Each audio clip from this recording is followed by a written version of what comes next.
دوسرا جو ہے وہ ہے عمل قرآن جو آپ کرتی ہیں اس رات کو، قرآن کو سر پر رکھ کر، اور اس کے بعد پھر معصومین کے واسطے دیے جاتے ہیں اور اس کے حوالے سے پھر دعائیں ہوتی ہیں۔ اس کا بھی ایک پیغام ہے کہ پورے سال بھی آپ کو انہی ذوات مقدسہ کے وسیلے سے دعائیں کرنا،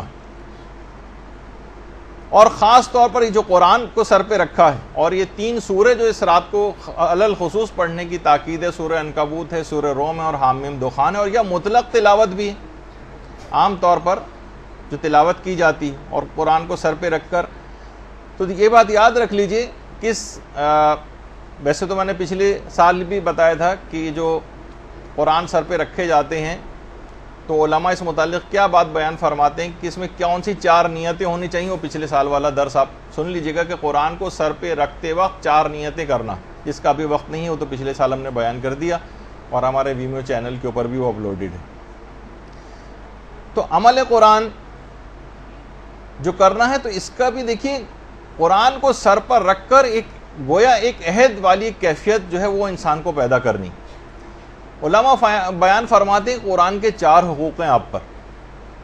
پہلا حق یہ ہے کہ تلاوت کی جائے، دوسرا حق یہ ہے کہ اس کی تفہیم ہو، اس کو سمجھا بھی جائے، تیسرا حق یہ ہے کہ اس پر عمل کیا جائے، اور چوتھا حق یہ ہے کہ قرآنی پیغامات کی تبلیغ کی جائے۔ یہ 4 حق کم سے کم قرآن کے ہر شخص کے اوپر ہیں۔ اچھا، یہ سارے حقوق جو ہیں یہ ایک دوسرے سے مربوط ہیں، جدا نہیں۔ قرآن سے آشنائی کے لیے قرآن کی تلاوت بہت ضروری، تلاوت کیے بغیر اس کی تفہیم ممکن نہیں۔ جب تک تلاوت نہیں کریں گے سمجھیں گے کیسے کہ اس کے اندر کیا ہے، اور قرآن پر عمل اس کی تفہیم کے بغیر ممکن نہیں۔ جب تک اچھی طرح سے سمجھ نہیں لیں گے عمل کیسے کریں گے، اور تبلیغ بھی اس کو صحیح طور پر سمجھے بغیر ممکن نہیں۔ تبلیغ بھی اسی وقت کریں گے جب تفہیم کے مرحلے سے گزر جائیں گے، عمل بھی اس وقت کریں گے جب اس کو سمجھ لیں گے اور تلاوت کریں گے۔ تو یہ چاروں ایک دوسرے سے جڑے ہوئے ہیں اور مربوط ہیں، ایک ہی چین میں ہیں، ان کو الگ نہیں کیا جا سکتا۔ کوئی تلاوت کیے بغیر، تفہیم کیے بغیر اور عمل کیے بغیر اس کی تبلیغ کیسے کر سکتا ہے قرآن کی؟ تو یہ سب چیزیں، یہ بات یاد رکھ، لیکن ہم دیکھتے ہیں کہ افسوس ہے کہ ان چاروں میں سے قرآن کے حقوق ادا نہیں کیے جا رہے۔ کوئی بھی کبھی کسی مقام عمل پر کسی کو کوئی قرآنی آیت یاد نہیں آتی۔ پہلے زمانے میں ہوا کرتا تھا کہ لڑکیاں اپنی ڈائریاں بنایا کرتی تھیں، اس میں اشعار لکھا کرتی تھیں اور اقوال زرعی وغیرہ لکھے جاتے تھے، اس طرح کی چیزیں۔ اب تو خیر وہ بھی شاید ختم ہو گیا ہے بالکل، اب وہ بھی باقی نہیں رہا، تو قرآنی آیتیں تو بہرحال کیا یاد ہوں گی۔ اسی طریقے سے کوئی آپس میں قرآن کے متعلق، اس کے معنوں کے متعلق، اس کے مفاہیم کے متعلق، اس کے پیغامات کے متعلق، اس کے اسرار پر گفتگو کرتا نظر نہیں آتا۔ ہماری جو نجی گفتگو ہوتی ہیں، بیٹھکیں ہوتی ہیں، مردوں کی ہوتی ہیں، عورتوں کی ہوتی ہیں، اس میں قرآن تو جیسے سرے سے موجود ہی نہ ہو، ایگزسٹ ہی نہیں کرتا ہے۔ ایک جملہ بھی قرآن کے متعلق ہمیں کبھی گفتگو میں نظر نہیں آتا۔ یہ کون ادا کیا جا رہا ہے قرآن کا؟ اور قرآن کو کہا جاتا ہے قرآن بالکل تنہا ہے، تنہا۔ یہ اپنی تنہائی کی شکایت قیامت کے روز کرے گا۔ افسوس کہ لوگوں کو شاعروں کے اشعار یاد ہوں، گانے یاد ہوں، کلام شیطانی سب کچھ یاد ہو، مکروہ شاعری جو ہے وہ یاد ہو، لیکن کلام الہی کسی کو یاد نہ ہو، مقام عمل پر کسی کو کوئی قرآنی آیت یاد نہ آئے کبھی بھی۔ کتنے افراد آپ میں سے یہاں پہ بیٹھے ہوئے اپنے آپ سے سوال کریں کہ جنہوں نے کسی بھی تفسیر قرآن کو شروع سے آخر تک پورے قرآن کی پڑھی، اچٹتی پچٹتی باتوں کی حوالے سے نہیں کہہ رہا، تو کم سے کم اتنا تو قرآن کے زندگی میں ایک دفعہ تفسیر نمونہ اٹھاتے، آہستہ آہستہ کر کے 1 سے لے کر 27 جلدوں تک ختم کر دیتے چند سال میں۔ کچھ تو معاملہ آگے بڑھتا، اب نہیں، ابھی تک نہیں بڑھا ہے تو اب سے ہی شروع کر دیجئے، کچھ تو سمجھ آئے گا، کچھ تو مفاہیم کے اوپر طبیعت جائے گی، کچھ تو قرآن سے ارتباط پیدا ہوگا۔ تو بہت اگر کچھ ہوا بھی، لوگوں نے تیر اگر اس سلسلے میں مارا بھی ہے، تو ذرا ناظرہ پڑھنے کے حوالے سے جس کی اپنی ایک اہمیت ہے، اور تلاوت قرآن کا بے شمار فائدے ہیں، وہ اپنی جگہ پر ہیں، لیکن معاملہ تھوڑا سا اور آگے بھی بڑھنا چاہیے۔ ہم نے کیا کیا کہ قرآن کو زیادہ تر اب ہم دیکھتے ہیں کہ نمائشوں کے اندر رکھا جانا شروع ہو گیا، جو ایک درجے میں مطلوب بھی، کوئی مسئلہ نہیں ہے، یعنی اس کی کوئی خدا نخواستہ مذمت بیان نہیں ہو رہی ہے، لیکن لوگ ہمیشہ بات کو ایک نیگیٹو طرف لے کر جاتے ہیں۔ نمائش ہو رہی، اور جناب اتنا چھوٹا قرآن اس کو نمائش کے لیے پیش کیا جا رہا ہے، اور جناب اتنا بڑا قرآن سب لوگ اس کو دیکھنے کے لیے جا رہے ہیں، اور اتنا بڑا قرآن اور اس سے بھی بڑا قرآن۔ تو اب یہ سب کیا چیزیں ہیں؟ یا مثلا قرآن کو انڈے پہ لکھا جا رہا ہے، اس کو سب لوگ دیکھنے کے لیے جا رہے ہیں۔ قرآن پر عمل مطلوب ہے، قرآن ان سب چیزوں کے لیے نازل نہیں ہوا ہے کہ اس کو انڈے پہ لکھا جائے، اس کو جو ہے اتنا بڑے صفحات کے اوپر لکھا جائے کہ وہ اتنے بڑے صفحات جو ہیں جس کے اوپر لکھا گیا اسے پڑھ کون سکتا ہے؟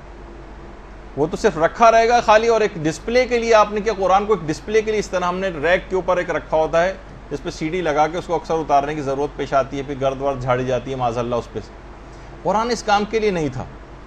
قرآن مردوں کے لیے تو فائدہ مند ہے ہی، وہ تو وہابیوں اور ایسے افراد کا نظریہ ہے کہ جو کہتے ہیں کہ نہیں اس کا کوئی اور فائدہ نہیں ہے، لیکن یہ زندوں کے قلوب کے لیے بھی شفا کا باعث، یہ مردہ دلوں کو زندہ کرنے والا ہے۔ یہ فقط مردوں کو پڑھنے کے لیے نہیں ہے کہ کوئی مرحوم ہو جائے تو ہم جو ہے صرف اس پہ قرآن پڑھنا شروع کر دیں، بلکہ جب علامہ طالب جوہری صاحب قبلہ یہاں پر تشریف لائے تھے مدرسے، شاید غالباً پچھلے ہی سال تھا یا اس سے اور پہلا، تو انہوں نے نیچے بیٹھے ہوئے ایک گفتگو ہم لوگوں سے کر رہے تھے، تو اس میں ایک بات انہوں نے بہت اچھی کہی تھی کہ قرآن کو اتنا پڑھنا چاہیے، اتنا پڑھنا چاہیے، اتنا پڑھنا چاہیے کہ یہ گھس جائے، اس کے صفحات ڈھیلے پڑ جائیں، یہ بوسیدہ ہو جائے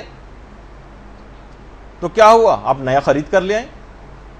جس طرح قرآن بوسیدہ ہو جاتا ہے، پرانے بزرگوں کا ہو جاتا ہے، اس کو آپ ٹھنڈا کرتے ہیں، اس کو بھی آپ ٹھنڈا کرتے ہیں، اور نیا قرآن، تو قرآن پر اتنا پڑھنا ہے، اتنا پڑھنا ہے، اتنا پڑھنا ہے، قرآن پڑھ کے آپ خستگی اس کے اندر آ جائے۔ اب بالکل ایسا قرآن کہ جناب نسلیں گزرتی چلی جا رہی ہیں اور ذرا سا نشان کہیں نظر نہیں آتا کہ اس نے آج تک کبھی کسی نے اس کو اٹھا کے پڑھا۔ تو دیکھیے قرآن اسی شب قدر میں نازل ہوا۔ شب قدر کا تقاضا یہ ہے، یہ آپ سے تقاضا کر رہی ہے کہ تعلیمات اور پیغامات قرآن کو آپ دوسروں تک بھی پہنچائیں۔ جو خود درس اخلاق اس قرآن سے دے سکتی ہوں، اتنی حاصل کر لیں صلاحیت کو، وہ خود اس کام کو کریں۔ بچوں کو پڑھا سکتی ہیں، 3-4 بچوں کو جمع کر لیں، محلے کے بچوں کو جمع کر لیں، اپنے رشتہ دار بچوں کو جمع کر لیں، قرآن کا کوئی حق تو ادا کریں۔ یہ نہیں کر سکتی تو مثلا عام عورتوں کو آپ جمع کر لیں، زیادہ بڑے پیمانے پر نہیں کر سکتی، چھوٹے پیمانے پر اس کام کو کر لیں، کے درس کروائیں۔ آپ نہیں کر سکتی تو کسی اور سے ارینج کروائیں، اپنے گھروں میں بلوائیں، اپنے گھروں کی نحوستوں کو دور کریں تلاوت قرآن کے ذریعے اور اس قسم کے پروگرامز کے ذریعے۔ شیطانوں نے ڈیرے ڈالنی ہے گھروں کے اندر، جو ہم سننے میں آتی ہیں لوگوں سے باتیں، جس انداز سے گھروں کی صورتحال ہوئی ہے، وہ شیطانوں کے بسیرے ہیں وہاں پر۔ تلاوت قرآن کے ذریعے، اس کی تلاوت کے ذریعے اور قرآن کے پیغامات کے ذریعے وہاں سے ان کو بھگائیں۔ بہت سارے وہ افراد کے جو کہ بزرگ ہو گئے، وہ یہ نہ سوچیں کہ ہم نے تو قرآن نہیں پڑھا، اب ہم کیسے پڑھیں۔ نہیں، بزرگ بھی اپنے لیے ٹیوشن لگوائیں، 1-2 سال کے اندر ان کا بھی انشاءاللہ قرآن ختم ہو جائے گا کہ اس دنیا سے قرآن کی جو تلاوت کا جو حق ہے صحیح طور پر پڑھنے کا، کم سے کم ایک مرتبہ تو تلاوت قرآن کر کے جائیں، ورنہ قبر میں جا کر جو حسرت ہوگی اس کا پھر اس وقت کوئی مداوع نہیں ہوگا۔ اسی طریقے سے بوڑھے افراد ہیں، محلے والے ہیں، کوئی بچے ہیں، یہ ضروری نہیں کہ آپ بہت گلیمرس ایک وہ چاہیں کہ پورا ایک ادارہ ہو، انسٹیٹیوٹ ہو اور اے سی لگے ہوں تب بھی میں وہاں جا کے کوئی خدمت انجام دوں گا۔ اپنے گھر سے ابتدا کریں، اس کو حقارت سے نہیں کہ جو قرآنی تعلیمات ہیں یا قرآن کو پڑھانا، عام طور پہ اس کو ایک معاذ اللہ معاشرے میں دیکھنے میں آتا ہے کہ ایک حقیر سا کام سمجھا جاتا ہے کہ مولوی صاحب آئیں گے اور جو ہے وہ بہت مختصر سے ان کو پیسے دیے جائیں گے اور وہ آ کر پڑھا کر چلے جائیں گے، کوئی سائیکل پہ آ رہے ہیں، کوئی کسی طریقے سے آ رہے ہیں، جو سے کہ عام طور پہ کانسیپٹ ہے۔ کتنی بڑی خدمت کو کوئی انجام دینے آ رہا ہے آپ کو بچے کو سکھانے کے لیے، کس طریقے سے ائمہ کا طریقہ کار ہوا کرتا تھا، کیسا موتیوں سے منہ بھر دیا کرتے تھے، کیونکہ اہمیت سے واقف تھے۔ اسی طریقے سے قرآن کی تفسیر کے جو کوئی خاتون معلمہ آپ کو مل سکتی ہوں، کوئی سینئر مل سکتی ہوں، آپ خود نہیں دے سکتی تھی، کسی کو ارینج کروا سکتی ہوں، آپ بلوائیے، کسی عالم کو بلوائیے، یہ تو خیر مرجع لیول کے چھوٹے عالموں کو بلوائیے، کہ جو قرآن کے سلسلے میں، تاکہ کسی طور پر قرآن کا حق ادا ہو سکے۔ وہ 3 چیزیں تو آپ کو گھر پہ عمل کرنا، اور تبلیغ والا جو ہے یا تو خود آگے بڑھ کے اتنا علم حاصل کر لیں کہ اس کے اوپر کچھ تبلیغ اس کی کروا سکیں، یا یہ کہ کسی عالم کو بلوائیں۔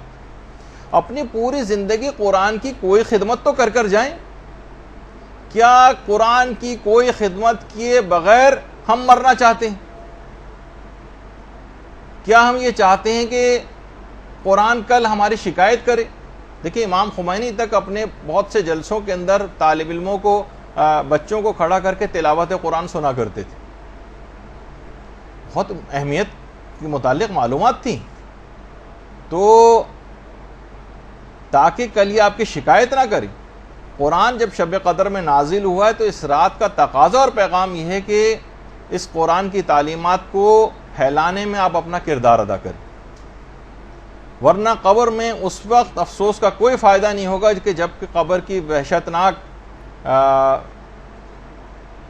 جو اندھیرے ہیں وہ دامن گیر ہوں۔ اس وقت فقط قرآن کی روشنی وہاں پر کام آئے گی۔ دیکھیں، مخلص اور سچے اصحاب پیغمبر جو تھے، جب تک قرآن کی کسی ایک آیت کو سیکھ کر اس پہ عمل نہیں کرتے تھے تب تک وہ اگلی آیت سیکھتے ہی نہ تھے۔ مخلص اصحاب کا طریقہ کار تھا۔ بہت سے اس طرح کے تھے کہ بس ایک آیت سیکھ کے گئے کہ علم یعلم بان اللہ یرا، یعنی پروردگار ایک ایک عمل کو ہمارے دیکھ رہا ہے، کہتے بس ہمارے لیے کافی۔ تو ان کے لیے بات کہی گئی کہ یہ فقیہ ہو کر گیا، یعنی ایک آیت پر اتنا زیادہ اثر قبول کرتے تھے۔ اور ہم پوری زندگی ہو گئی، ہر دفعہ اتنے سننے میں آتا ہے کہ فلاں صاحب نے اتنے قرآن ختم کر دیے اور اتنے قرآن ختم کر دیے، اور ہم نے 2 ہو گئے اور 3 ہو گئے اور 4 ہو گئے اور 5 ہو گئے، لیکن کوئی نظر نہیں آتا اس تلاوت قرآن کا، کیونکہ ہماری نیت عمل کرنے کی ہوتی نہیں۔ پیغمبر اسلام خود اتنا زیادہ آیات قرآنی کا اثر قبول کرتے تھے، اتنا متاثر ہوتے تھے کہ بعض اوقات نماز شب میں ایک ہی آیت کو بار بار دہراتے تھے۔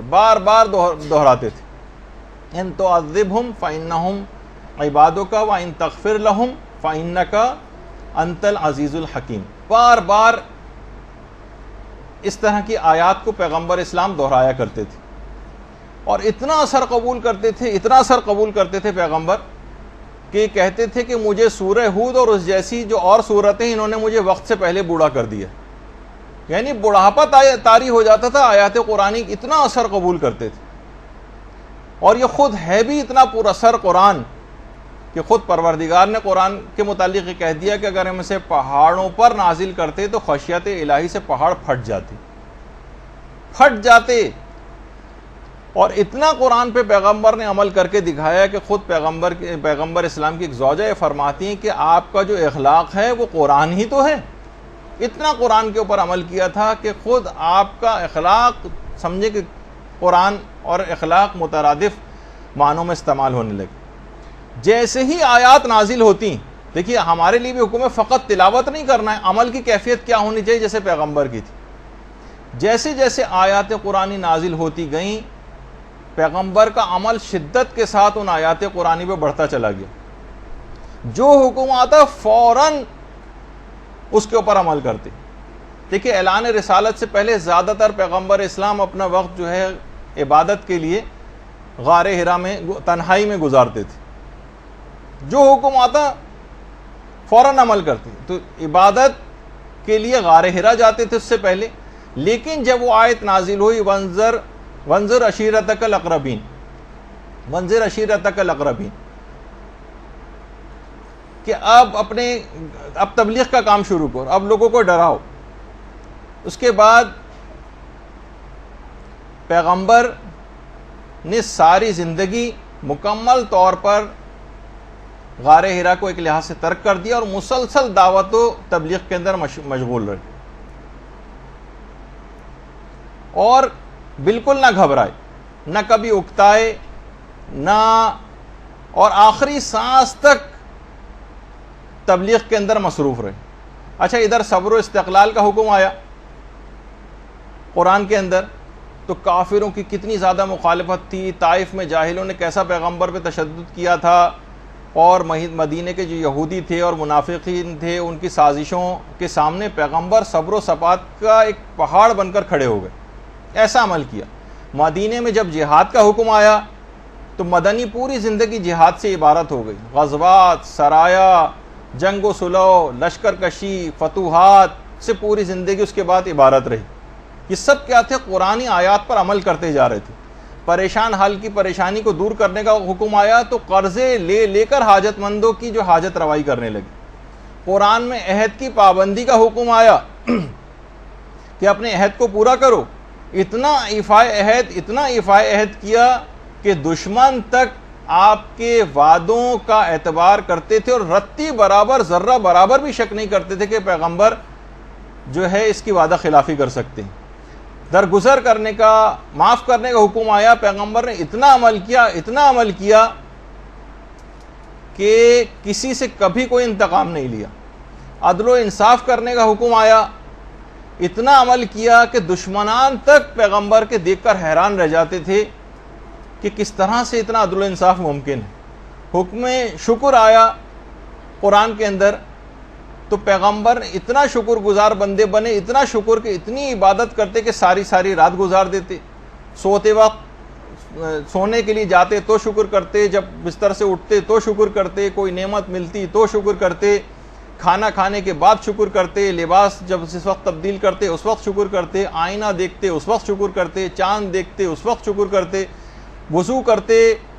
وضو کرنے کے بعد شکر کرتے، بیمار پرسی کے لیے جاتے اس وقت شکر خدا انجام دیتے، خریداری کے لیے بازاروں میں جاتے تو شکر کرتے۔ کوئی زندگی کا لمحہ ایسا نہیں تھا کہ جب پیغمبر حمد و شکر نہ بجا لاتے ہوں قرآن پر عمل کرنے کی وجہ سے۔ اور جب قرآن کی وہ آیت نازل ہوئی کہ وَكُلُوا وَاشْرَبُوا وَلَا تُسْرِفُوا، کہ کھاؤ پیو اور اسراف نہ کرو، تو بھوک جب تک نہ لگتی نہ کھاتے پیغمبر، اور تھوڑی سی بھی اگر بھوک باقی رہ جاتی تھی تو اپنے ہاتھ کو کھینچ لیا کرتے تھے۔ پانی کے استعمال میں اتنا زیادہ محتاط ہو گئے کہ اس کے بعد کہا کہ اس پانی کے سلسلے میں بھی اسراف نہ کرو، اگرچہ تم بہتے ہوئے دریا کے قریبی کیوں نہ ہو۔ تو اتنی عبادت کرتے، اتنا شکر ادا کرتے کہ بالآخر پروردگار کو یہ کہنا پڑا کہ قوم اللیل الا قلیلا، کہ رسول ذرا کم عبادت کرو راتوں میں۔ کتنی مثالیں دی جائیں کہ پورا قرآن پیغمبر اسلام کی سیرت کا ترجمان بن گیا۔ یہ ہیں اللہم صلی علی محمد وعلی محمد۔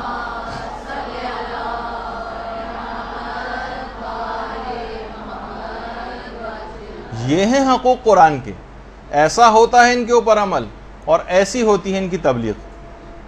اتنا عمل کہ اس کے بعد پھر پیغمبر اسلام کے لیے پروردگار کو کہنا پڑا کہ ان اللہ و ملائکتہ یصلون علی النبی یا ایھا الذین آمنوا صلوا علیہ وسلموا تسلیما۔